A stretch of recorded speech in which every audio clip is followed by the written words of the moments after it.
these ones, are going to stay on the outside skin of the container item.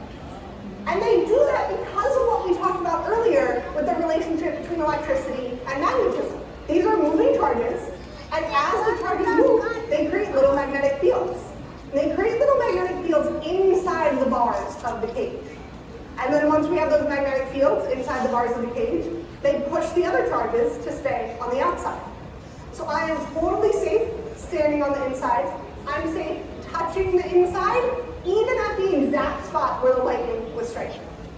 It would have been less safe if I had stuck my hands out of the bars or grabbed the outside of the cage, because there could have been charges there. So this is why your car generally keeps you safe if it's struck by lightning, because your car's frame, like this cage, is made entirely of metal. All right, so I